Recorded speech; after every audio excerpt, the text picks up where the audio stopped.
faisiez un peu remplacer? Dans l'imaginaire collectif, l'agriculteur s'engage dans une activité où les congés et le temps libre s'avèrent extrêmement restreints. Si ce constat demeure malheureusement encore en partie vrai, le départ en vacances ou en week-end prolongé est bien entendu possible et progresse même d'année en année. Le service de remplacement, pour quelque motif que ce soit, est là pour aider l'agriculteur dans toutes ses démarches. Parallèlement, ce service offre des opportunités professionnelles temporaires ou à plus long terme à beaucoup de personnes qualifiées. Interview de Franck Laure, directeur de la Fédération nationale des services de remplacement. Donc, je m'appelle Franck Laure, je suis le directeur de la Fédération nationale des services de remplacement, qui s'intitule Services de remplacement France et qui regroupe tous les services de remplacement présents sur le territoire français. Pouvez-vous nous brosser le paysage du service de remplacement sur notre territoire, la manière dont il se compose et s'organise, le nombre de salariés, de bénévoles, comment se structure en fait ce service de remplacement?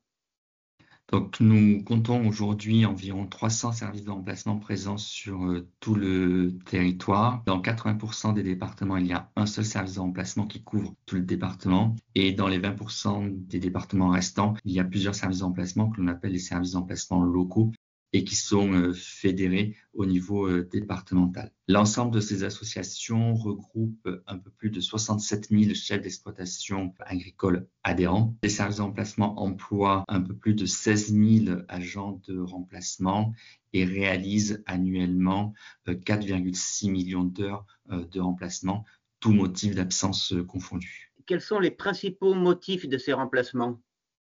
Ce sont les motifs que l'on qualifie de sociaux qui sont prédominants. En premier lieu, tout ce qui va être coup dur à travers la maladie, l'accident, les décès, ainsi que le répit pour épuisement professionnel. Ces motifs représentent un tiers de notre activité. Suivent de près, fort heureusement, les congés de type vacances, week-end, temps libre, qui représentent environ 30% de l'activité et qui sont en forte augmentation ces dernières années. Puis viennent les congés de maternité et de paternité. Et enfin, très loin derrière, tout ce qui est formation, responsabilité professionnelle et syndicale.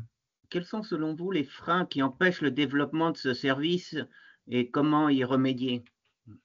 Alors aujourd'hui, le principal frein qui freine le développement de notre activité et le recours des agriculteurs au service de remplacement, c'est le manque de salariés pour justement faire ces remplacements. Donc un manque à la fois en nombre et en qualification. Même si nous avons 16 000 salariés, ce n'est pas suffisant pour répondre à toutes les demandes, notamment pendant les périodes de vacances par rapport aux congés. Et donc ce sont des sujets sur lesquels nous travaillons au sein de notre réseau pour mieux faire connaître le métier d'agent de remplacement, ainsi qu'un travail sur les conditions de travail et la qualité de vie de nos salariés.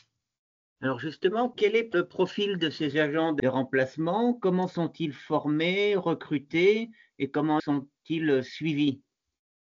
Donc, les agents de remplacement sont recrutés au niveau local par nos associations. Il y a différents profils, mais principalement ce sont des salariés jeunes, puisque majoritairement ils ont entre 18 et 30 ans. Certains sont des étudiants, des scolaires qui viennent travailler au service de remplacement pour se faire de l'argent de poche, mais également pour parfaire leur expérience avant de trouver un emploi. D'autres sont des salariés en CDD qui vont travailler au service de remplacement pendant quelques années, notamment avant une phase d'installation. D'autres vont avoir un parcours au service de remplacement beaucoup plus long et stable. Mais ce qu'il faut retenir, c'est que voilà, c'est une population plutôt jeune qui vient chercher de l'expérience, qui vient chercher du sens à leur métier, c'est-à-dire de pouvoir aider les agriculteurs pendant les phases de coup dur ou pouvoir prendre du temps, et que les services d'emplacement sont également une école à la formation et à l'installation, puisque parmi nos salariés, 1 sur 2 dit souhaiter pouvoir s'installer un jour.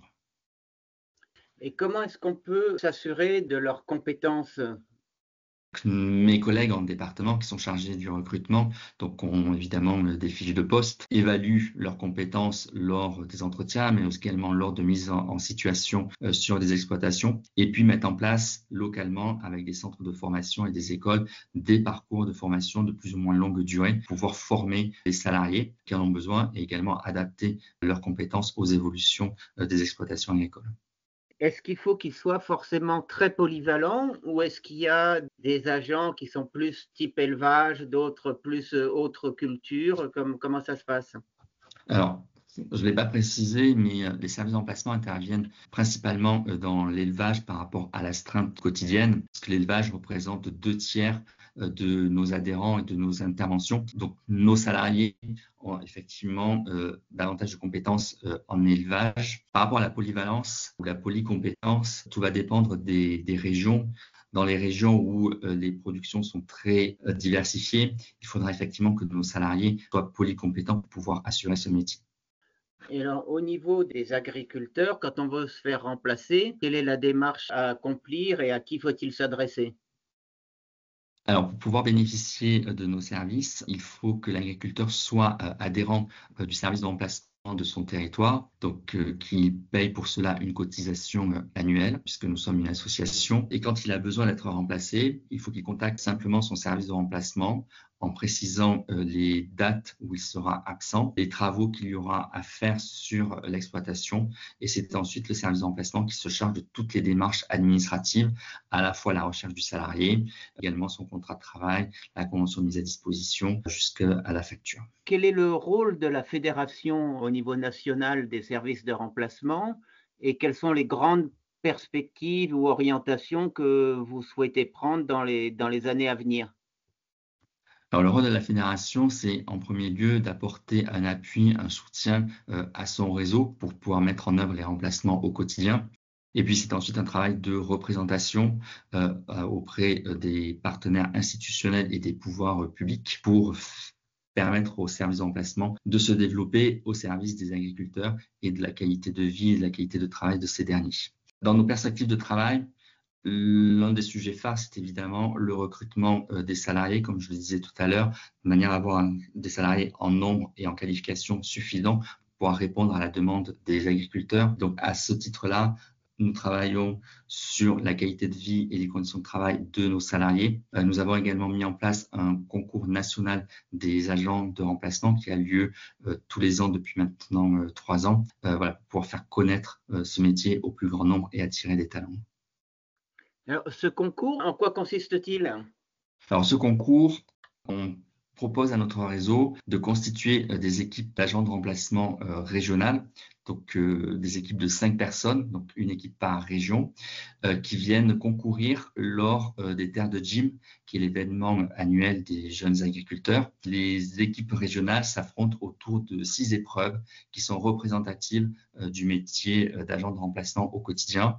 Donc, il y a une épreuve, par exemple, sur les animaux, une épreuve sur la conduite, également une épreuve sur la prise de consigne, etc. Vous dites que les services de remplacement sont sous forme associative, mais alors qui sont les personnes qui s'en occupent? Comment elles sont élues du service de remplacement local jusqu'à la fédération? Alors, effectivement, les services d'emplacement sont des associations qui ont été créées dans les années 70 par des agriculteurs. Et donc, ces associations sont composées d'agriculteurs qui en sont membres. Et donc, ces agriculteurs élisent chaque année leurs administrateurs pour les représenter au sein de leur conseil d'administration et de leur bureau, donc avec président, trésorier, secrétaire, etc. Ça, c'est au niveau local, départemental. Puis, au niveau régional, les services de remplacement départementaux vont également élire leurs représentants à leur fédération régionale et parallèlement, ils élisent leurs représentants à la fédération nationale, puisque chaque région a 1 à 2 représentants au niveau de la fédération nationale. Et je précise également que dans la gouvernance, il y a des représentants des institutions agricoles, que sont les syndicats agricoles, ainsi que les chambres d'agriculture, la MSA et PAMA. Et est-ce qu'il y a un congrès national, une assemblée générale nationale chaque année? Comment ça se passe?